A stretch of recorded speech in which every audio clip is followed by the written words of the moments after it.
Hello, my name is Tom Styles, and this is Tom's Radio Room Show number 134.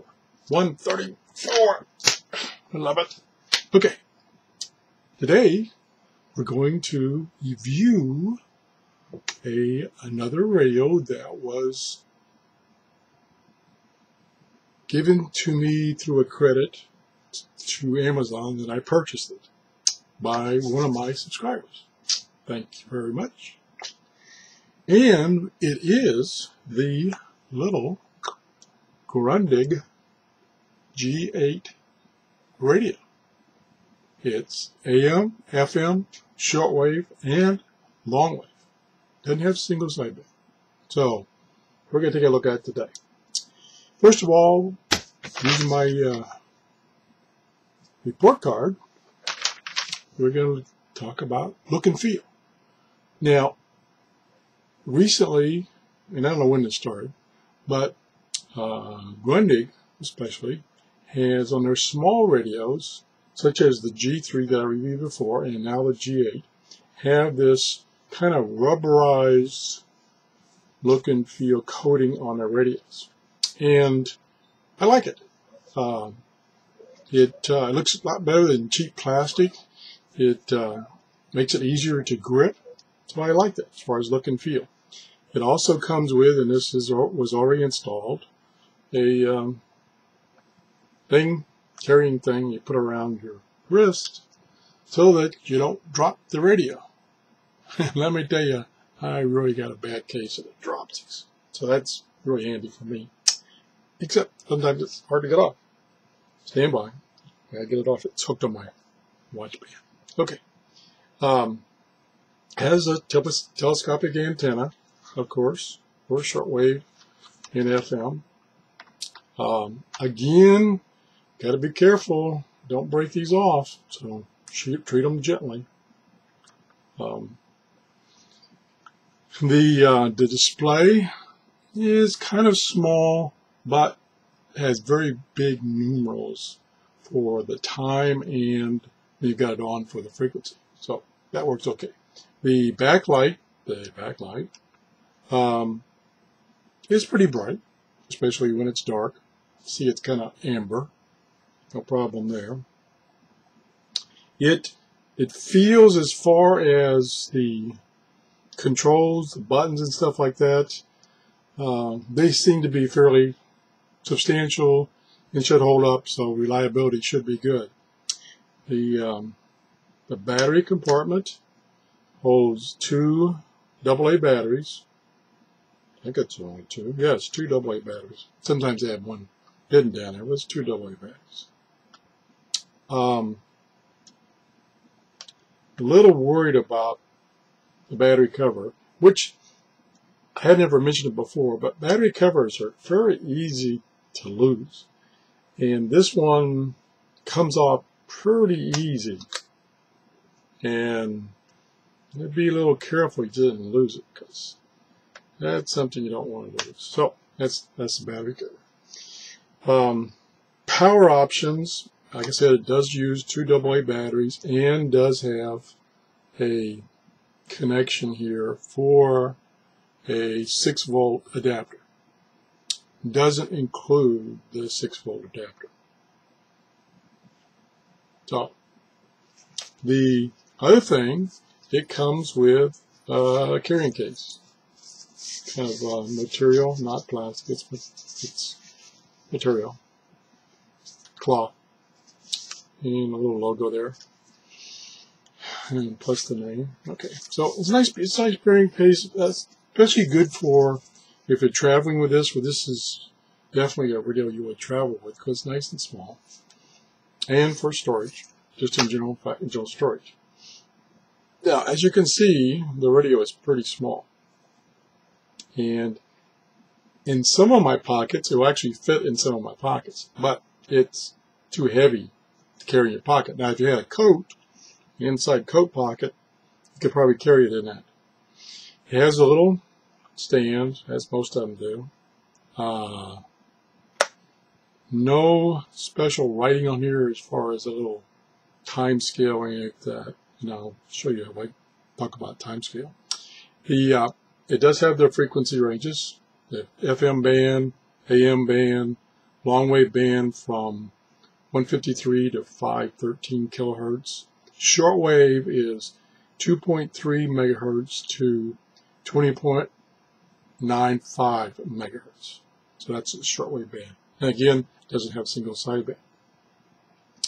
The buttons, you probably won't be able to pick this up, but up here is the power button. Down below that is a display button. You can change what's on the display. And the next one is 3 functions. You can switch between the tuning, which is tuning thingy is over here, and memory. You can cycle through the memories that you've stored. So it has memories. As a matter of fact, according to the manual here, it has 100 FM memories, 100 AM memories, 100 long wave memories, and 200 shortwave memories. So got lots of memory storage. Lots of memory storage. More than I've ever used. So that's these buttons. Oh, and the last thing that this 3 position button, I'll call it, is the step. How fast when you turn this little knob, how fast it tunes through the frequencies. Now, speaking of that, let's go to that. Turn it on. And we'll turn the volume down. Volume is here. And when you're tuning the volume, again, you probably can't see it. It shows you a number up here indicating what the volume level is. 1, 2, 3, 4, 5, 6, 7, 8, 9, 10. That's all it says. So let me turn it down some more. Okay, that's turned down. So right now it's at some random frequency, 8.625, and you use this little knob to tune it. And you can see it's tuning by 5 kilohertz. Excuse me, 5 hertz. And that is in the fast tune. And if you hit this step button and hold it, it will change it to slow, which now it tunes at 1. Now, there is no keypad, so you can't key in a frequency. Big disadvantage. And tuning using this thing, even at the fast rate, which is 5, is pretty slow. So one thing I've noticed, and I'm not sure exactly the details of it, is that if you're in, see if I can illustrate it, if you're in the fast tune, let me get the glare off of this. So it's going down, it's 95, 90, 85. If you turn this fast, you see there? It jumps. And I haven't really determined how much is jumping, but it's jumping. So it's kind of like a super fast tuning. I don't know if it's designed to do that or if that's just the way it works. But that's one way to get to the bands quickly. Still kind of slow. So what I've done is I've taken the first 4 or 5 memories and put in like 5 megahertz, 10 megahertz, 15 megahertz, 20 megahertz, and then I can push this button here, which is either manual tuning or tuning through the memories, and quickly jump through the bands, and then take it off that mode back to what's called VFO, and slowly tune it to exactly where I want it. So, let me see. So now I'm in the memory tuning, and it's at 15 megahertz, and there's one I saved, 9.570, 9.7, 965, 5 is one of the ones that they use to jump around the bands. So that's one way you can get around the fact that it does not have direct tuning. Now, the other nice feature that you notice that is kind of common to the newer Grundig radios is when you tune, the backlight comes on. So I really like that. That's a nice feature. And it doesn't stay on. It stays on for about 5 or 6 seconds unless you continue to tune, so it doesn't use up battery by getting left on. Okay, now over here, there's a couple other buttons.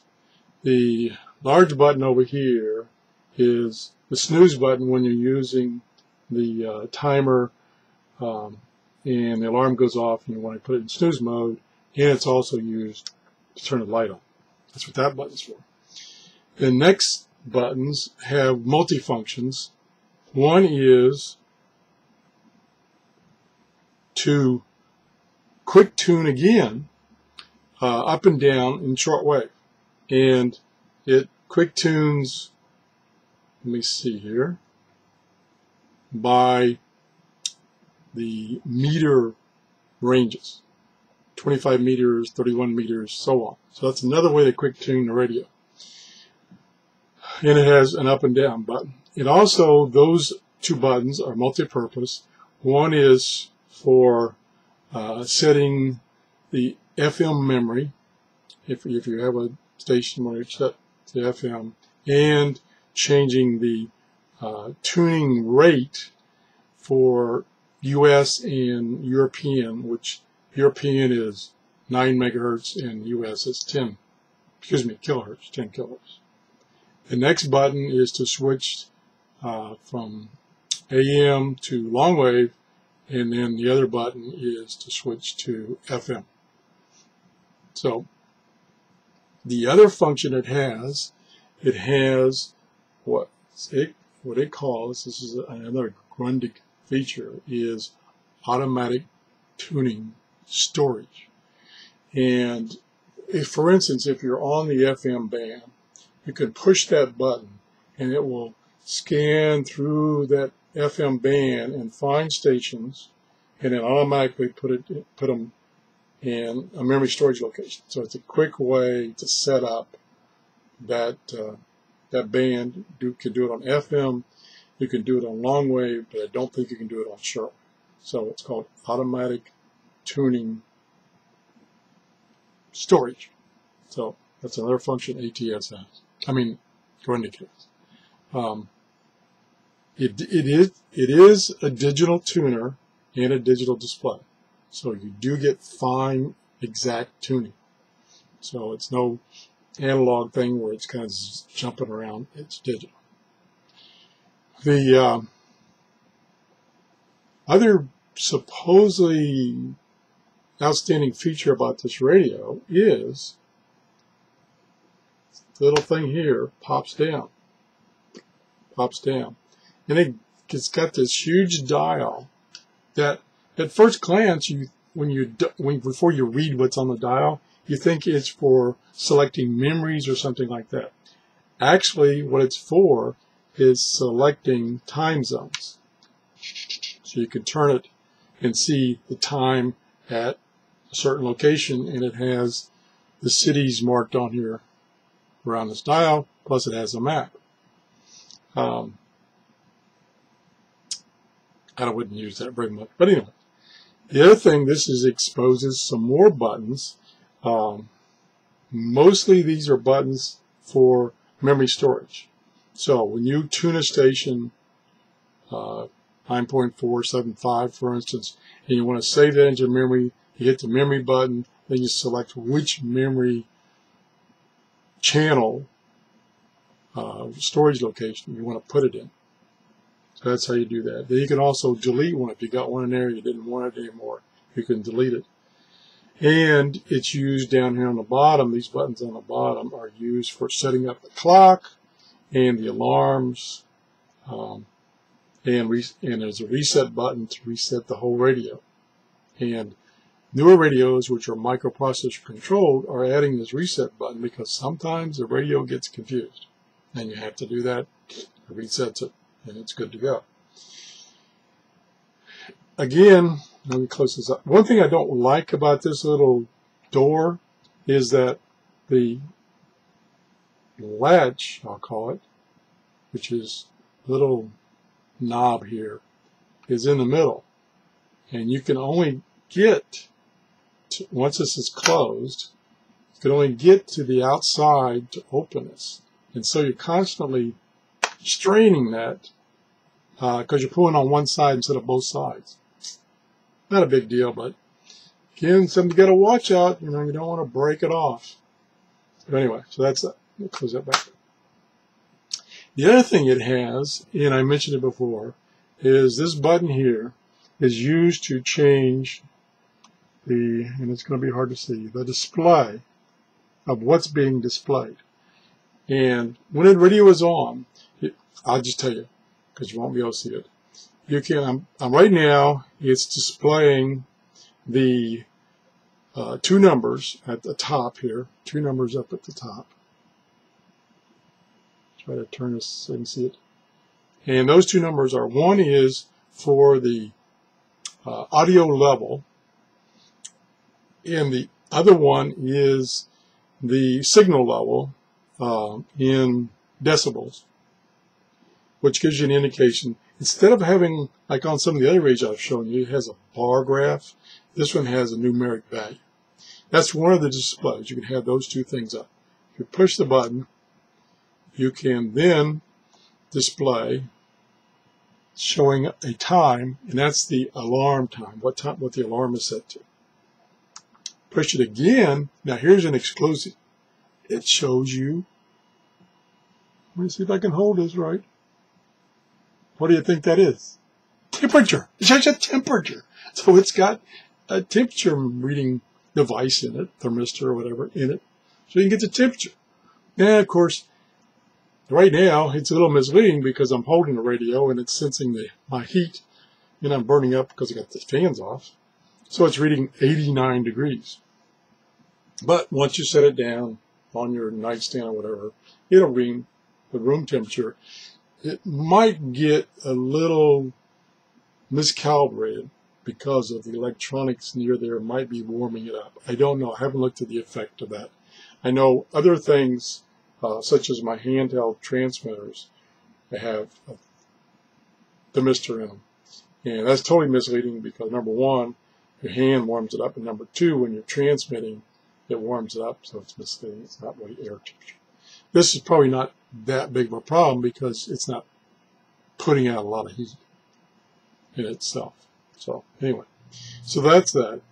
Over, and again, it's going to be hard to see, but over on this corner here, it's got some indicators telling you when it's in the sleep mode, so that they'll go off in 90 seconds or 90 minutes or 30 minutes. And it tells you the value of the time that's left before it shuts off. So that's that. I think that's about it. I've used it for several nights, and I'm totally amazed at the reception capability and the selectivity. I'm totally amazed at the selectivity. I've been able to tune stations that were almost on top of each other. I would be able to, use that slow tuning and tune it to 1 hertz and get away from those stations that were adjacent to it. So the selectivity is really good. And last night, I think it was, I was playing around with it, and I was getting stations all over the band, especially around 9 megahertz, which is where I was last night. And the reception was just great. That reception was excellent. So let's go back to the scorecard. So look and feel. I'll give it a pen. I lost my pen. Sorry. Be right there. I'll give it, look and feel, I'll give it an A. I like to feel that case. The buttons are a little small. You see the buttons under my finger there? You have to use, I do, you have to use your fingernail to use those buttons. Little distraction for some people. Not a big deal. I'll still give it an A. Okay, readability. No problem reading it whatsoever. So, readability, yeah, that's fine. No problem. Even though it's a small display compared to like that big Grundig 450, it's still very readable. The numbers are nice and large. They fill up the display. I'm going to give it an A there. Power options, standard batteries, AA batteries, and an AC adapter, which it didn't come with an AC adapter. Now, this radio sells on Amazon for about $65, from $55 to $75. It's on sale. Matter of fact, when I bought it, I got it for like $55. So I would think that the AC adapter should have been included. It wasn't. The box. Wait a minute. Maybe I didn't finish opening the box here. Oh, I'm just going to make a liar out of me. Stand by. This is going to be a long video, but what the heck. Nope. What I was hearing is the earphones, which these are like dollar store earphones, so probably not that great. One thing I do like about these Grundig radios is I really like, and I'm trying to put it back together so I can show you, I really like the packaging. It really looks professional. It slides inside there. I really like the packaging. Not a big deal, but it makes you feel like it's a good product. Okay, so the power options didn't have an AC adapter. I don't know what to give it. I'm going to have to give it a B. Didn't have an AC adapter included. Tuning. Tuning took a little bit getting used to about how to do it correctly. But once I figured out how to do it, it wasn't bad. Now, what I do miss, and of course this is a pretty small radio, what I do miss is the keypad. So I'm going to knock that down to a B. I'm being pretty generous here. Okay. Audio quality. Audio quality, I couldn't believe it. I see if I can turn it on. Get it on FM. Oops, hope I turned it on.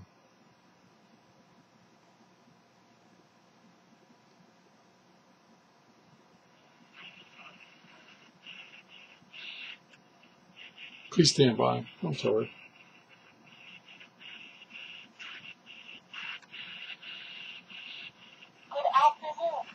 Well, I don't have a FM station.